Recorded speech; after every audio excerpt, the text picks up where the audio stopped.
Hello everyone.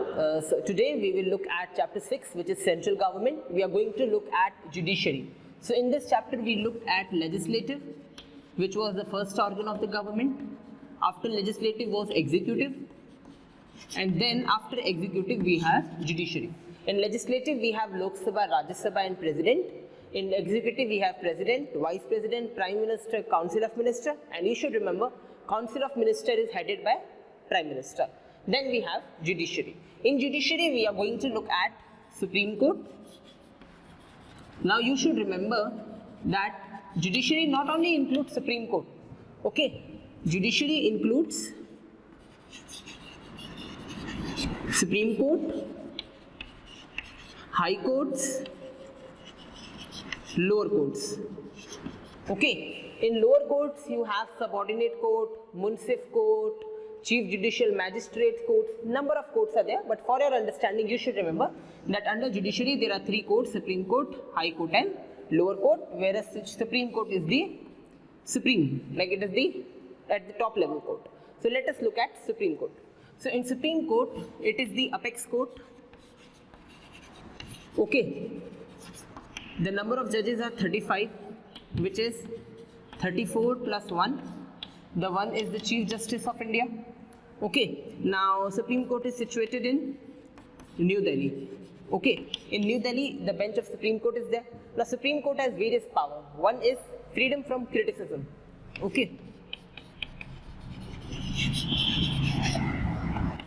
freedom from criticism means no one can criticize the decisions of Supreme Court if they are not happy with it. So basically we are looking at contempt of court, which we will look at later. Contempt of court. So if someone is criticizing the Supreme Court can punish through powers under contempt of court. Then you have what are the qualifications to become a judge of Supreme Court. So if a person wants to become a judge of Supreme Court, what are the qualifications? First is citizen of India. He should be citizen of India. Okay. Then he should have been an advocate of High Court for 10 years or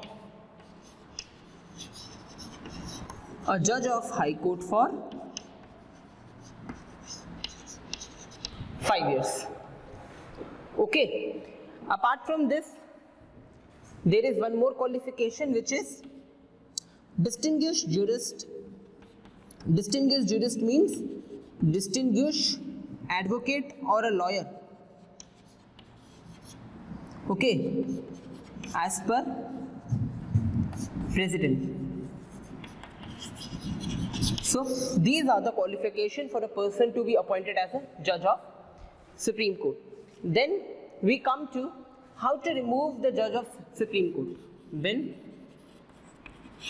removal of judge. Now I have told that the Parliament can remove judge of Supreme Court, judge of High Court, okay, the Vice President, the President. Okay, I have told you about a word removal motion, and that is known as impeachment motion. If you remember, I told you about the impeachment. So what is impeachment? Impeachment is a process through which a judge of Supreme Court, High Court, President, Vice President, etc. are removed from their office. Now, if you look at the impeachment motion, so just remember the definition. It is a process. It is a motion through which the judges of Supreme Court, a High Court, the President, Vice President, etc. are removed from their office by the Parliament. So the motion is first introduced in Lok Sabha. Okay. So first the motion is introduced in Lok Sabha, then it goes to Rajya Sabha. Rajya Sabha set up an inquiry committee. They do the inquiry, and after that, if Rajya Sabha passes this, the President, Vice President or the judge is impeached. Okay. But who appoints the judge of Supreme Court, High Court? It is the President who appoints them, but Parliament removes them. Okay. So this is about the impeachment motion, which is for removal of a judge of Supreme Court and High Court. Then we will look at the jurisdiction of Supreme Court. So this is over. And with regard to salary, the salary of Supreme Court judge is more than 1,50,000. That's not your concern. Okay, now we will look at the powers of Supreme Court.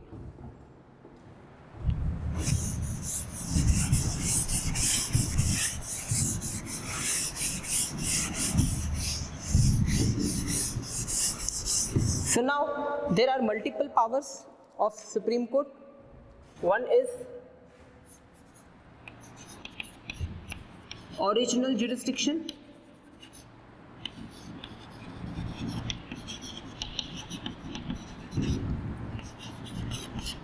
appellate jurisdiction,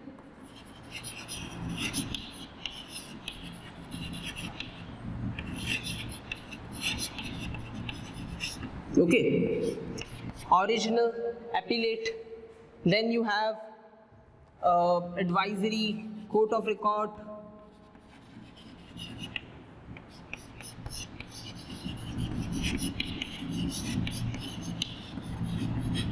then guarantor of fundamental rights, protector of constitution,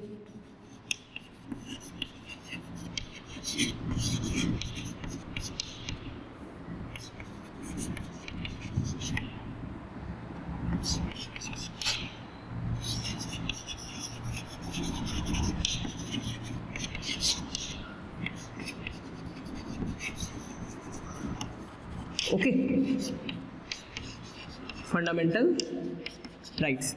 So what is original jurisdiction? Original jurisdiction means that the matter can be referred or any case can be heard only by the Supreme Court. Okay, no other court can hear such matter. So only Supreme Court can hear such dispute. Now which matters come? Suppose if there is a dispute between one state and other state, or there is a dispute between Supreme Court, the dispute between a central government on one side and states on the other side. Okay, so when there is a dispute between central government, state government, or between two state government, then who hears that dispute? It is the Supreme Court, and that is known as original jurisdiction. Okay, then apart from that, in case there is a violation of fundamental rights, okay, I told you about fundamental rights, that there are 6 fundamental rights, okay, and you have to write in your copies, okay, all of you will write in your notebook the 6 fundamental rights, okay, which covers from Article 14 to Article 32. I have like many times I have mentioned in the class about the fundamental rights, you have to note it down. Okay, so when you look at the original jurisdiction, in case if there is a violation of fundamental rights, you can directly go to Supreme Court. A person can directly approach Supreme Court or High Court. Then you have appellate jurisdiction.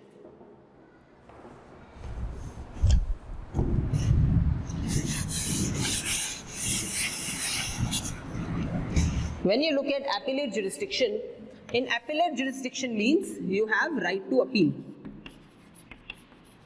It means that if you are not satisfied with the decision of a lower court, you will go to High Court. If you are not satisfied with the decision of High Court, you will go to Supreme Court. So this is the appellate jurisdiction. Appellate jurisdiction means Supreme Court will hear appeal of the cases, and which will be through the way of appeal. Then you have advisory jurisdiction. Advisory jurisdiction means Supreme Court advises President, okay, on matters referred. Referred means any matter which is referred by the President to the Supreme Court for any legal opinion. It is the duty of Supreme Court to advise the President on any matter which is referred. Then you have court of record. In court of record, 2 things are there. One is the decision of Supreme Court which Supreme Court has taken will be seen can be used as a proof. Okay. Second one is contempt of court.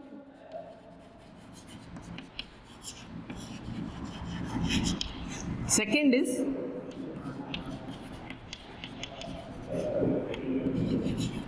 decisions of Supreme Court to be used in other cases, which means that the second point means that if Supreme Court has taken any decision, and so suppose the Supreme Court took decision 20 years back and that decision is similar to a case which is happening right now, then you can refer that case of the Supreme Court. Then you have contempt of court. I mentioned contempt of court is the way through which Supreme Court punishes the people. Okay. Okay.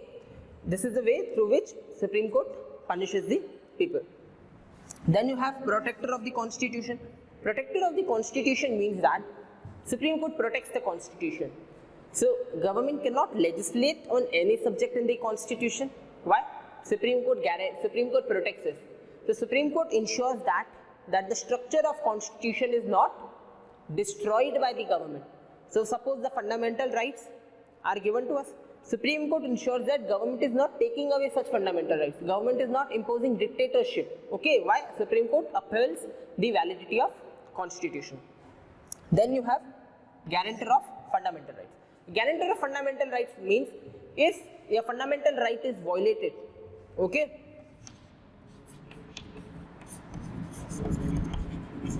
if violation of fundamental rights take place, person can directly go to Supreme Court or a High Court. Okay, so this is about the jurisdiction of Supreme Court. So now this also tells us about the powers of Supreme Court. So we are done with this chapter. Thank you.